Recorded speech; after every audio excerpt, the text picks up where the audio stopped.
இங்க ஒருத்தர் ரயில்வே ஸ்டேஷன்ல நின்று இருக்கும்போது ஒரு சின்ன பையன் ஒரு பாக்கெட்ல இருந்து பர்ஸ் எடுத்துட்டு அவரே கூப்பிட்டு உங்க பர்ஸ் கீழே கிடக்குதுன்னு சொல்றான். அவருமே அந்த பையனோட நல்ல மனசை பாராட்டி அந்த பையனுக்கு பர்ஸ்ல இருந்து கொஞ்சம் பணம் எடுத்து கொடுக்குறாரு. ஆனா அந்த பையன் அந்த பணத்தை வச்சுக்காம அங்க பிச்சை எடுத்துட்டு இருக்க ஒரு பாட்டி கொடுக்குறான். சோ இங்க நடந்ததெல்லாம் ட்ரெயினுக்குள்ள இருந்து ஒருத்தர் பார்த்துட்டு வேகமா வெளியே வந்து அந்த பையன் கிட்ட அவனோட பேர் என்ன, உங்க அப்பா அம்மா யாருன்னு கேட்கறாரு. அந்த பையனுமே எனக்கு அப்பா அம்மா எல்லாம் யாரும் இல்ல, நான் அனாதைன்னு சொல்றான். சோ உடனே அந்த பையனை கூட்டிட்டு போய் பக்கத்துல இருக்க ஒரு ஆசிரமத்துல சேர்த்து விடுறாரு. அது மட்டும் இல்லாம அப்பப்ப அந்த ஆசிரமத்துக்கு போய் அவங்களுக்கு பண உதவியுமே செய்யறாரு. இப்படியே கொஞ்ச நாள் போக அந்த சின்ன பையனை ஆசிரமத்துல சேர்த்து விட்டவருக்கு ஆக்சிடென்ட் ஆயிருது. இதனால அந்த ஆசிரமத்துல சாப்பாடு தட்டுப்பாடுமே ஏற்படுது. வர்ற எம்எல்ஏ கூட சும்மா பேருக்காக சாப்பாடு கொண்டு வந்து போட்டோ எடுத்துட்டு போயிடுறாரு.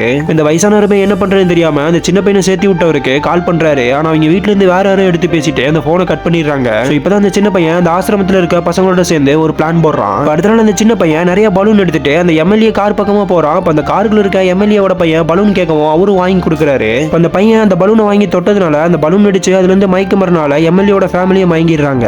இந்த சின்ன பையன் எம்எல்ஏ பாக்கெட்ல இருந்து சாவி எடுத்துட்டு போய் அவங்க வீட்டுல கொள்ளையடிச்சு அந்த காசை அந்த ஆசிரமத்தோட ஓனருக்கு மணி ஆர்டர் பண்றான். அவருமே அந்த காசை வச்சு அங்க இருக்க பசங்களுக்கு எல்லாத்துக்குமே சாப்பாடு போடுறாரு. இந்த வீடியோ பிடிச்சிருந்தா ஒரு லைக் போட்டு அந்த சின்ன பையன் பண்ணது கரெக்டா தப்பான்னு கமெண்ட்ல சொல்லிருங்க.